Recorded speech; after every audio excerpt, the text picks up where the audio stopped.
All right, shalom, shalom. First and foremost, I'd like to give all glory, honor, and praises to Yahweh, Bahashem, Yahweh Shai. Double honors to the apostle elders, the great millstone who rule well. And salutations to all you brothers out there pushing this word in love, truth, sincerity, and humility. Once again, it's Brother Shot there from the Chicago camp, coming back to you with what I hope is another quick and edifying sit down. And we're going to start in 2nd Ezra 8 and 50. And it says, "For many great miseries shall be done to them that in the latter time shall dwell in the world, because they have walked in great pride." Okay, and the people that you're about to see in this video have walked in some extreme pride. And the nation of people that we're talking about is the nation of Moab.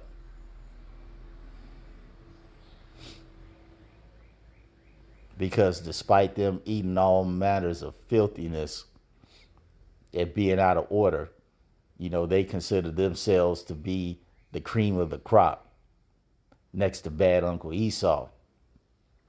Okay, so these folks have walked in great pride against the Lord and against the children of Israel.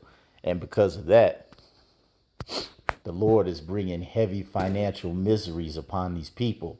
Okay, we have a situation that you're about to see in these two videos where you have 40 banks that collapsed in China. They're no longer in business. And you have people outside waiting to get money out, and they can't get money out. So let's watch these two videos and we'll get some more scripture. You gonna take my mama's.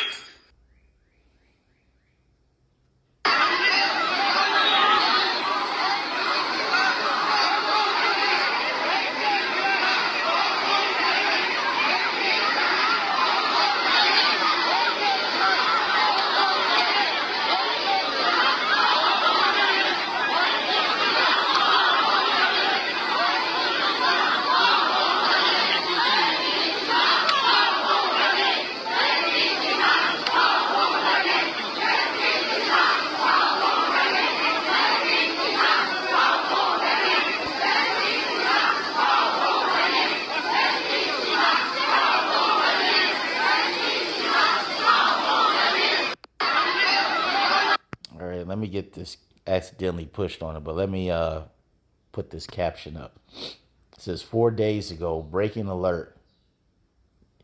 Zhangji Bank of China went bankrupt. Event beginning. China's banking sector is facing a full-scale crisis in just 1 week. 40 banks disappeared, absorbed into larger institutions. China's smaller banks are struggling with bad loans and exposure to the ongoing property crisis. Some 3,800 such troubled institutions exist. They have 55 trillion yuan in assets and 13% of the total banking system, and have long been mismanaged, accruing vast amounts of bad loans. Many have lent to real estate developers and local governments, gaining exposure to China's property crisis. In recent years, some have revealed that 40% of their books are made up of non-performing, about to say assets, but loans. Okay, and so we're going to go to this other video. Chinese banks are collapsing right now as we speak. Thousands of people are lined up at banks and ATMs to take out their money. This is not good news for North America. It's not good news for Europe or Australia. Just remember, China is a massive player in the real estate and commercial real estate markets. You're going to see some major shifts coming up in the future. Chinese banks are collapsing. And you also have to remember, China has very big investments here in America. And just like here in America, you got these big mega banks that are buying up all these little ones in the attempt to put the money in a select few hands. Now, we've seen this a little bit over here in America with, what's that bank? Was it Credit Suisse? It's not coming to me right now, but I think Credit Suisse is one of them. But many of these smaller banks have been dissolved and absorbed by the bigger banks. And now you have a situation where you have many people who have accounts at these big banks, and the next thing you know, they ain't got no money. They can't take it out. They're like, well, too bad, so sad. And see, China is supposed to be a superpower. I mean, after all, it is part of the BRICS. It's one of the main countries that many of these people are doing business with outside of Russia and the other BRICS nations. And you have something like this going down, which is a beautiful thing to see because you can tell that the Lord is taking everybody down.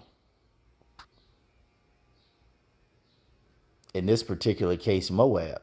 And we're going to go back to the scripture when it's 2 Ezra 8:50. It says, for many great miseries shall be done to them, that in the latter time shall dwell in the world, because they have walked in great pride.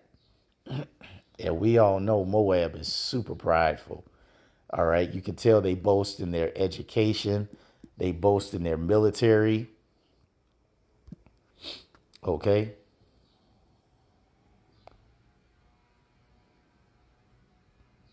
Man, we're going to probably get both of those. Isaiah 16:6. It says, Isaiah 16:6, we have heard the pride of Moab. He is very proud. Let me read that again. We have heard the pride of Moab. He is very proud. Is, like I said, is Moab not prideful? Don't they claim that they have the best education, the best technology, the best of gymnastics, the best of world leaders and education and all these other things? I mean, outside of the physical look, you can't distinguish the attitude of Moab and bad Uncle Esau sometimes. It says, even of his haughtiness and his pride and his wrath, but his lies shall not be so. It says, therefore shall Moab howl for Moab. Everyone shall howl for the foundation of Keresheth shall ye mourn. Surely they are stricken, and the Lord striking their ass financially.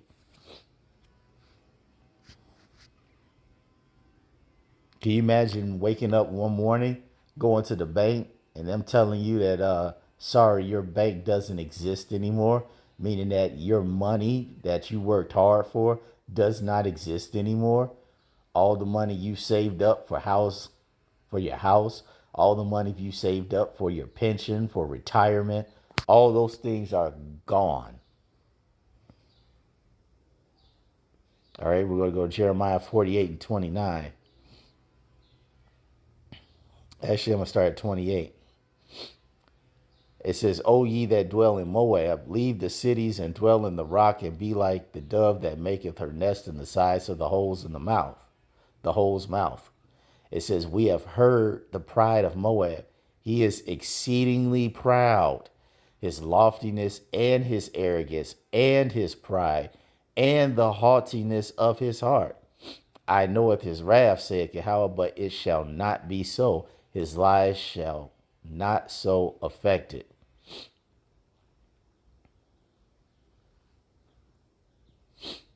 Okay. Hold on one moment. Excuse me, I thought I had to get something real quick. But nonetheless, I'm going to skip down to verse 38. It says, there shall be lamentation generally upon the housetops of Moab and in the streets thereof. Aren't these people lamenting? This is not the fullness of their punishment, but are they not on the streets lamenting? Now, I don't understand Chinese at all, but I'm sure they're chanting something along the lines of, give us our money now. Because you can hear that they're repeating the same thing. That I at least know. And I'm sure they're saying that we need our money. Where's our money? We need our money now. All right. Because as the scripture says, money is a strong defense. All right. Money solves things. Your house breaks down, you need money. Your car needs gas, you need money. You hungry and need food, you got to go to the store and you need money. So money solves things, but it's not everything, you know. So it says, there shall be lamentation generally upon the housetops of Moab and in the streets thereof, for I have broken Moab like a vessel. What is the Lord broken? That pride. And it says, where is no pleasure, saith Yahweh.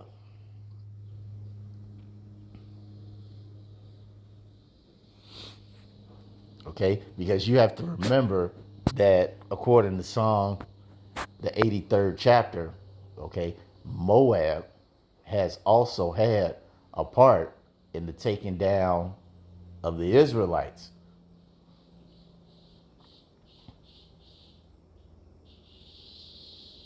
Okay, as the scripture says, I believe it's in Maccabees, but I could be mistaken. Let me do part and spoils.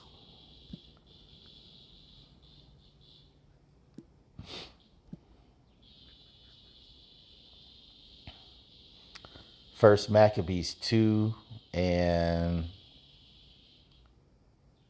I'm gonna just get straight to the point. First Maccabees 2 and 10. It says, what nation have not had part in her kingdom and gotten of her spoils? All right, because you have these Moabites that come here to America. They set up shop in Jake's neighborhoods. They feed them all types of abominable things and stuff you don't even know. Give it to our folks. They get super rich. And then they go back home and help their economy, or they stay and they help their own people. All right? They get rich and feed Jake trash. Even though if Jake had any understanding, they'd stay away from them places in general.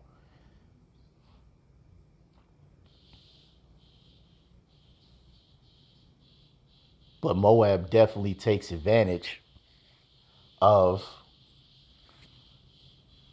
the disenfranchised and oppressed state of Jake's. And I remember even watching this one lady, I follow her channel, and she's a Moabite, and she was explaining how when Moab came over here and they wanted to do business, they wanted to set up in Edomite neighborhoods, but they was like, oh, hell no.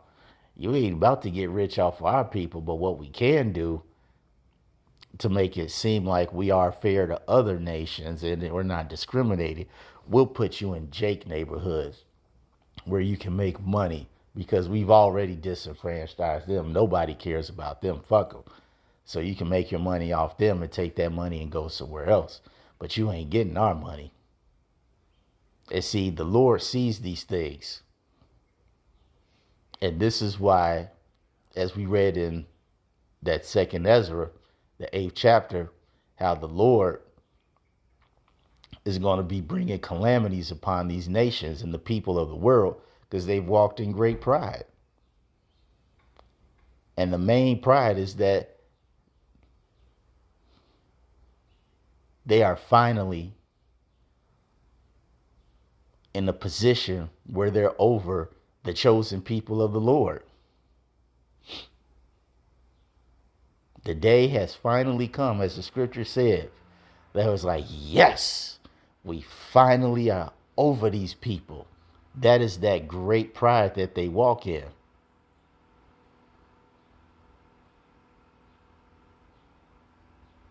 And we're at this time now where the Lord is tearing that pride down. Not only just from Moab, but bad Uncle Esau, Ishmael, Ham. Hey, the Lord is bringing the pride of all these nations low. And it's eventually going to get to a point